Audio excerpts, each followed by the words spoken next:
C'est le rendez-vous de l'information sur ESAE TV. Voici le sommaire.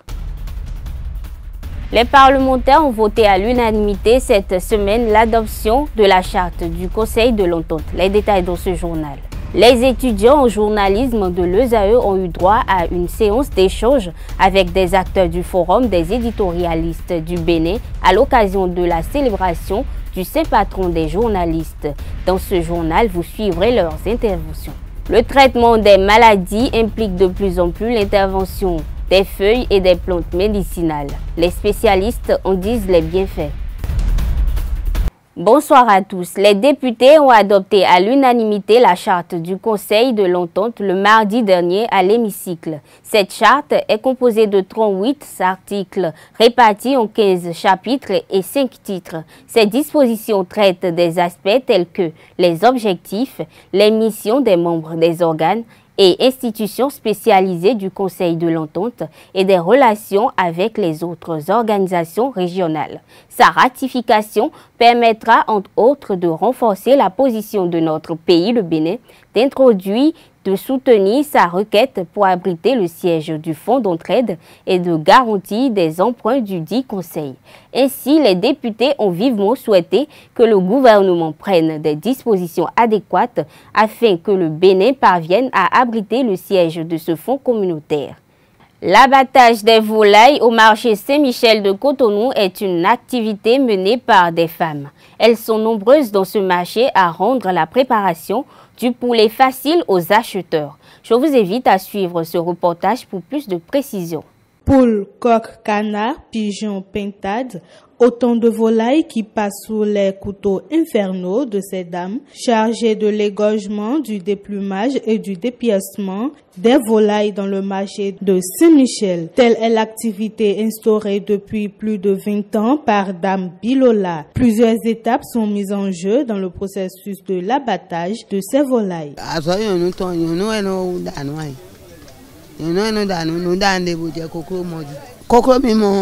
Siade ado sandodio anazedeme apon sin bibi ni sin bi wonu azedeme on ena bibo adabi ne akoda apo fun ko ni sin bibi apon ni ekwan agba ada kokoro to ni ka kun go ye de tin o kokoro mewi kokoro lofo sin ton lofo de no.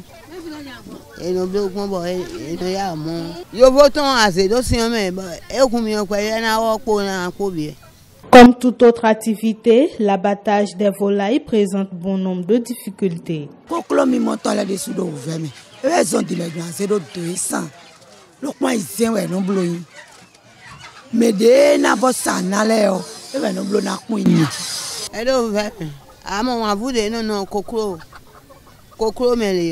Adeton on voudrait non de bien na to me divina gugo e yen dion na bi eno ipon tanton pon ne we no ikokoro dai dion pon we vile en tiazon na de chakiko ma do bla analyse we na do no atiken lo wa elo kakara bo ma okun mi. L'humeur des clients et le prix constituent également des difficultés pour les abatteuses. Ces femmes invitent donc des actions en vue d'assainir et d'améliorer leur lieu de travail. Face aux dérives de plus en plus récurrentes dans le paysage médiatique béninois, le Forum des éditorialistes du Bénin a organisé hier une conférence débat à l'École supérieure d'administration, d'économie, de journalisme et des métiers de l'audiovisuel ESAE. Cette conférence est initiée dans le cadre de la célébration du Saint-Patron des journalistes, François de Sales, et a pour thème Presse, Justice et Travail. Elle vise à inviter les étudiants en journalisme de cette école à un traitement rigoureux et professionnel de l'information avant sa diffusion. Suivez les interventions de quelques personnes pendant cette rencontre. La rumeur n'est pas une information. Il y a des instances habilitées à vous donner l'information.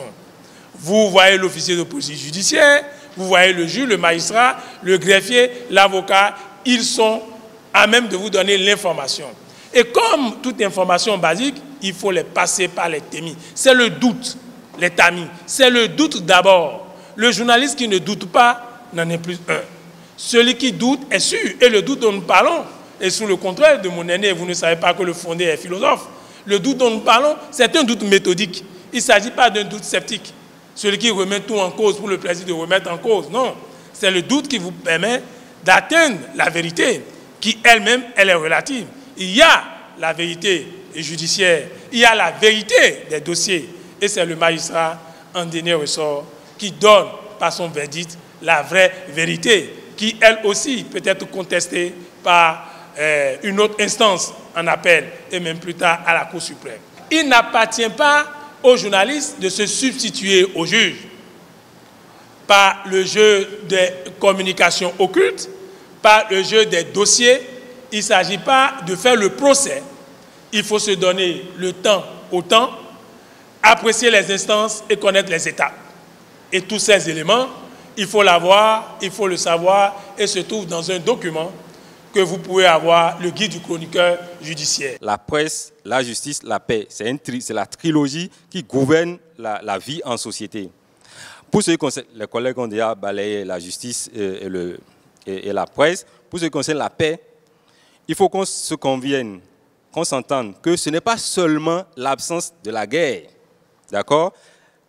Aujourd'hui, on n'a pas la guerre au Bénin. Mais est-ce qu'on est en situation de paix? La question, vous allez continuer à y réfléchir. La paix, c'est un ensemble de dialogues, c'est la déconstruction de l'ennemi, c'est-à-dire de l'acteur qu'on voit en face comme différent, c'est l'acceptation de la diversité, c'est l'acceptation des perceptions qui ne sont pas les nôtres. C'est en cela, c'est l'ensemble de ces indicateurs qui concourent à la paix. Déjà, moi, ma génération a eu de la chance et la vôtre l'aura davantage. Nous, déjà, on avait la chance de pouvoir nous débiner de certaines instructions. On avait déjà la chance que le DP ne pouvait pas raccrocher son téléphone et venir nous dire d'écrire tel papier. C'était déjà moins que ce que la génération de ceux qui nous ont dévancés ont vécu. Et vous vivrez moins ça encore. Parce que vous avez 2, 3, 4, 5 ans de formation devant vous qui vous permet de vous préparer. Je peux que remercier les conférenciers pour les apports combien très précieux. Parce que je ne crois pas que dans vos modules successifs, on aurait pu prévoir pour vous une thématique aussi stricte, aussi bien polie sur presse et justice. Surtout la corrélation, la connexion et tout ce qui va avec. C'est malheureux aujourd'hui parce que j'ai l'impression que c'est au moment où on s'efforce de mieux former des meilleurs journalistes, une meilleure génération de journalistes, que la situation s'empire en réalité. Parce que je ne sais pas ce que vous pensez devenir demain quand vous vous réveillez effectivement et que vous vous rendez compte que le fétiche que nous avons, la Cour constitutionnelle, des médias sont capables, pour des prébendes, pour 50 000 francs, de titrer que la Cour de la honte. Il y a lieu de retenir globalement que les situations, les relations entre justice et presse sont des relations qui sont parfois incestueuses, parfois difficiles, puisqu'il y a un besoin de coopération en même temps qu'il y a une nécessité de responsabilité de part et d'autre. Les plantes médicinales comptent pour beaucoup dans le traitement des maladies au Bénin. Les vendeuses du marché d'Antokpa, spécialistes du domaine, vantent les qualités thérapeutiques des feuilles, écorces, racines et autres produits utilisés dans le traitement de la plupart des maux. Suivez. Les plantes médicinales sont très prisées par les Béninois pour leurs vertus thérapeutiques. Les spécialistes font de leur vente un métier et donnent des conseils et des indications à quiconque leur pose des problèmes de santé, quels qu'ils soient. Tension. Quel que soit ton mal, quand tu viens ici, nous te proposons des compositions efficaces par la grâce de Dieu, avec peu d'argent.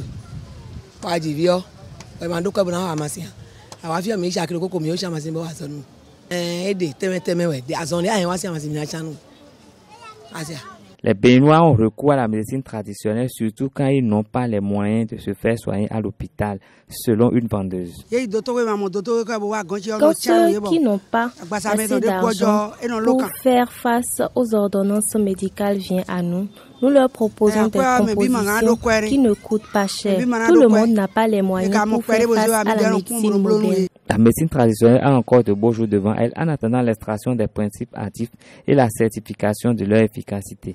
La karatéka béninoise Océane Gagnero, championne d'Afrique des moins de 55 kilos, participe à partir de ce vendredi à l'Open de Paris 2018, première compétition qualificative au JO 2020 de cette année.